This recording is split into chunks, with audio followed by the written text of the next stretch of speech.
Ergaa ariifachiisaa namoota viizaan gadi bu'ee jiruuf namoota tikkeettiin citee jiru namoota viizaan achi ergameef kan karaa maktabaatiin fixatan irratti sababa siyoosiif jecha namoonni hedduun ammas rakkachanii jiru.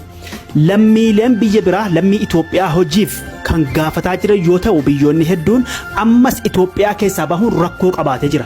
Sababa hattoota Amaaraatiif naannoo Dabuubitii wal qabate kan siyoosiin dhoksaan hojjetamaa ture ammas sababa sanaaf jecha mootummaan lammiilee nagaa karaa nagaan karaa seera qabeessaan fattaanyiin Oromiyaa irraa dhufanii fattanan baratanii waraqaa ragaa jiraa qabatanii deemaaran addaan cituun haga uwwana namoonni hedduun akkan bararre godhe.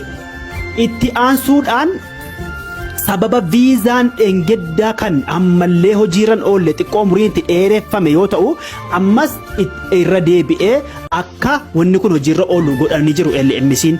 Kanaafuu amma kan rakkoo hamaa warroota kontiraanni gadi bu'ee viizaan gadi bu'ee rakkoo uumee jiru siyoosiidha.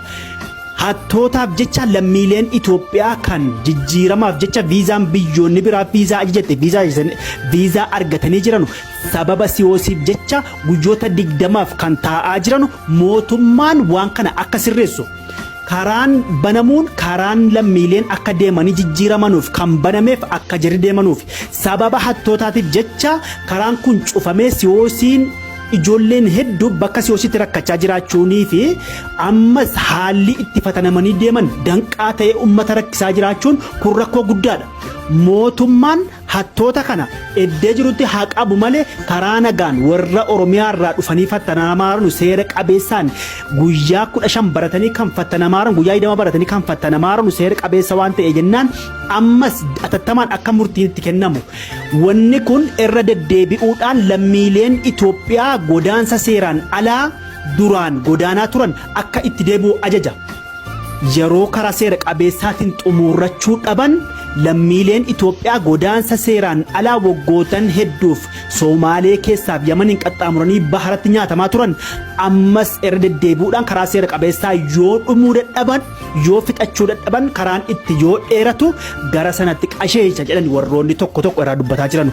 Akka hubannuttis wanni kun ammas lammiilee Itoophiyaatti rakkoo hamaa uumaara. Hattoonni eessattuu haa ta'u hattoonni rakkoo kana godhan haa qabamanuu seera jara haa oolanu malee karaa seera qabeessaan warroonni baratanii dookumentii jara qabatanii seera qabeessaan fattanamaaranu akka deebi'ee sirraatuuf ammas mootummaa gaafanna. Itti aansuudhaan warroota viizaan gadi bu'ee irratti fi warroota duraan viizaan jara bu'ee jirudha.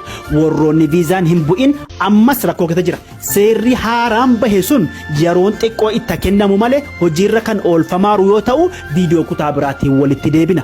Kanaafuu viidiyoo kana yeroo bakka hundatti waliin gahuun haalli siyoosii warroota viizaan gadi bu'ee tikkeettiin citee yookaan cituudhaaf jiru warroota kontiraanni jaraa gadi bu'ee viizaan dhahamee jiru paaspoortiin jaraa imbaasii galee viizaan dhahamee jiruuf haalli siyoosii erga seera qabeessaan baratanii seera qabeessa ta'e hammas asirraatuuf hattoonni Dabuubiif Amaaraa kan waan kana hojjetaa turan amma yoo irratti dhaabatus mootummaan